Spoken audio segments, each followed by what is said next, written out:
রৌদ্রের বন্ধুদের পেছনে এসে একটা মেয়ে দাঁড়ালো। মেয়েটাকে দেখে আমি চমকে উঠলাম। মেয়েটা দেখতে হুবহু আমার আপুর মতো। হ্যালুসিনেশন হচ্ছে। রৌদ্রর দুই বন্ধুর পিছনে ওরি আপু ছিল না, কিন্তু আমি স্পষ্ট ওরি আপুকে দেখেছিলাম। ওরি আপুর ঠোঁটের কোণে ছিল আলতো হাসি। সবটাই হ্যালুসিনেশন। এরপর অদ্ভুত একটা কাণ্ড আমার সাথে ঘটছে। মাথা যন্ত্রণায় এক সাইড ছিঁড়ে যাচ্ছে। কি অসহ্যকর অনুভূতি। চুল টেনে ধরে চোখ বন্ধ করে নিলাম। চোখে বন্ধ করতেই চোখের সামনে ভেসে উঠল ওরিয়াপুর মুখটা। আমি ছটপট চোখ খুলে ফেললাম। এসব কি হচ্ছে আমি কিছুই বুঝতে পারছি না। এমন অদ্ভুত অনুভূতি কেন হচ্ছে? সব জায়গায় ওরিয়াপুকে দেখতে পাচ্ছি। রুদ্র হাসতে হাসতে রুমে আসলো। আমার পায়ের কাছটাই উনি বসেন।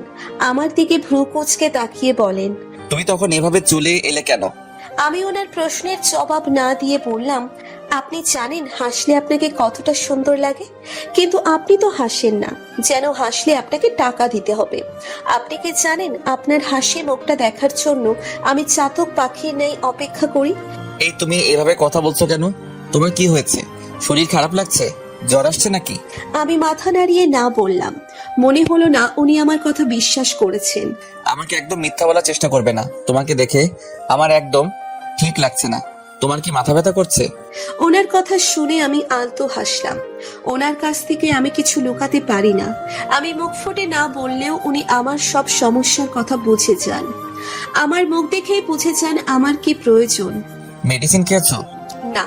তা খাবেন কেন? আপনার তো মেডিসিন খাওয়ার প্রয়োজন নেই। আপনি তো এলিয়েন। উনি ডাকে গজগজ করতে করতে গিয়ে মেডিসিন নিয়ে আসলেন। পানির গ্লাসটা আমার হাতে ধরিয়ে দিলেন।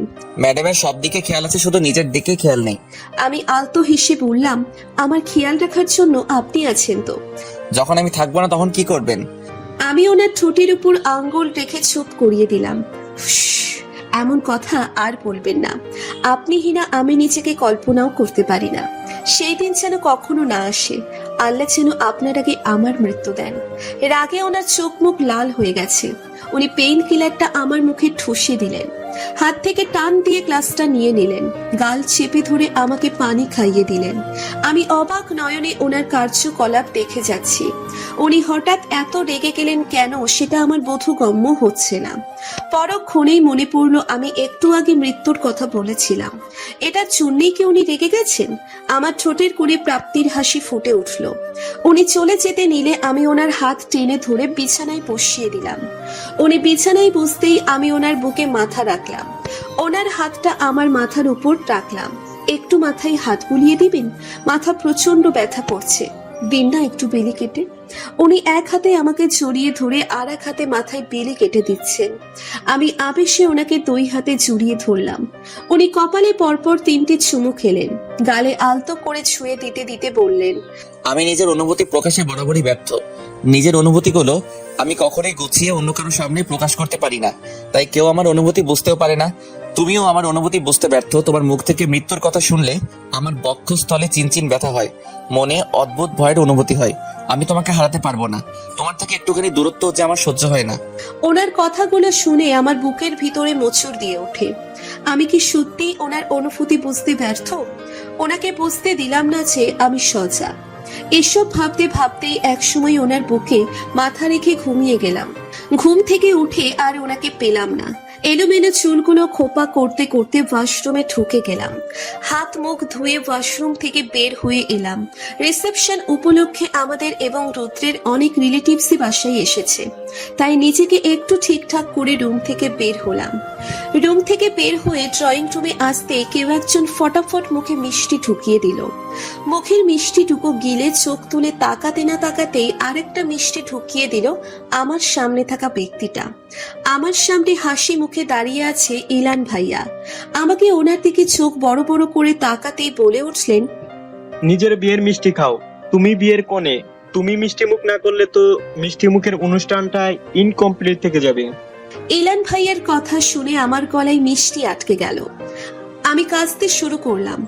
ইলান ভাইয়ার আম্মু আমার দিকে দ্রুত এক গ্লাস পানি বাড়িয়ে দিলেন।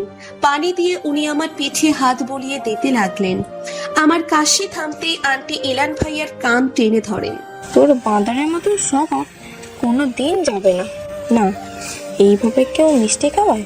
হুট হাট এইভাবে কাউকে খাওয়াতে নেই, জানিস না? উফ আম্মু ছাড়ো তো।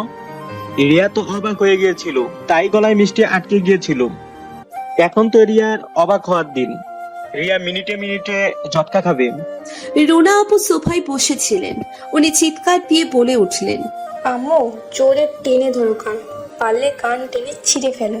এই গরিলাটা খাবার নিয়ে আমার উপর কি অত্যাচারটাই না করে। পড়ার টেবিলে বসে কলম ঘোরাচ্ছি আর ভাবছি। অ্যাটলাস্ট নিজের মনস্থির করে ফেললাম, এখন থেকে আমিও ওনার ছোট ছোট ইচ্ছেগুলো পূরণ করার চেষ্টা করব। ওনার ভালো লাগা খারাপ লাগা সব অনুভূতি বোঝার চেষ্টা করব। ওনার ডায়েরির ছেঁড়া এক অংশ পাতায় পড়েছিলাম, ওনার প্রেয়সী লাল পাড়ের সাদা শাড়ি পরে এসে ওনার সামনে দাঁড়াবে। হাতে থাকবে এক মুঠো লাল রঙের কাচের চুড়ি, এলোমেলো চুলে ওনার সামনে এসে দাঁড়াবে। উনি নিচু হাতে খোপা করে দিয়ে খোপায় বেলি ফুলের মালা ছড়িয়ে দিবে। উনি নিচু হাতে আলতা পরিয়ে দিবেন। ওনার প্রেয়সীর রক্তিম গালচোড়ায় চুমু এঁকে দিবেন। উনি কখনো ওনার এই ইচ্ছেগুলো আমাকে বলেননি, কারণ উনি জানেন আমার শাড়ি পরতে ভালো লাগে না। বিয়ের পর থেকে তেমন একটা শাড়ি পরা হয়নি। আলতা পরতে আমার বেশ লাগে। উনি আমার প্রিয় অপ্রিয় জিনিসের এত খেয়াল রাখেন, আমারও উচিত ওনার অনুভূতিগুলোর খেয়াল রাখা। ওনার খুশির জন্য একদিন না হয় নিজের খারাপ লাগা সরিয়ে এক সাইডে রেখে দিলাম। বাগান থেকে এক মুঠো বেলি ফুল নিয়ে এলাম। বেলি ফুলগুলো দিয়ে খুব সুন্দর করে মালা গেঁথে নিলাম। কাবার্ড থেকে লাল পাড়ের সাদা শাড়ি বের করে নিলাম। এই শাড়িটা ত্রয়ী আমাকে গিফট করেছিল। ওনার মনের মতো করে আজকে নিজেকে সজ্জিত করে নিলাম। এখন অপেক্ষা ওনার আসার। ওনার আসার শব্দ শুনেই ব্যালকনিতে চলে এলাম। আমি জানি উনি ফ্রেশ হয়ে আমার খোঁজে এই ব্যালকনিতেই আসবেন। অল্প কিছুক্ষণ পরেই নিজের কাঁধে রুদ্রের ছোঁয়া পেলাম। হুট করে লজ্জা আমায় ঘিরে ধরলো। লজ্জায় ওনার দিকে তাকাতে পারছি না। লজ্জায় মাথা নিচু করে ওনার দিকে ফিরলাম। ওনার দিকে আলতা বাড়িয়ে দিলাম। উনি আমাকে দেখে অবাক হয়েছেন ঠিকই, হয়তো বুঝতে পেরেছেন আমি ওনার ডায়েরির অংশ বিশেষ পড়ে নিয়েছি। উনি ফ্লোরে বসে পড়লেন। ওনার সাথে সাথে আমিও বসে পড়লাম। উনি মনোযোগ দিয়ে আলতা পরিয়ে দিচ্ছেন। মৃদু বাতাস বইছে, বাতাসে ওনার চুলগুলো কপালে ছড়িয়ে ছিটিয়ে পড়ছে। উনি খুব সুন্দর করে হাতে পায়ে আলতা পরিয়ে দিলেন। আমি ওনার দিকে বেলি ফুলের মালাটা এগিয়ে দিলাম, কিন্তু উনি নিলেন না, বরং উনি আমার খুব কাছে চলে এলেন। পরপর দুটো চুমু খেলেন কপালে।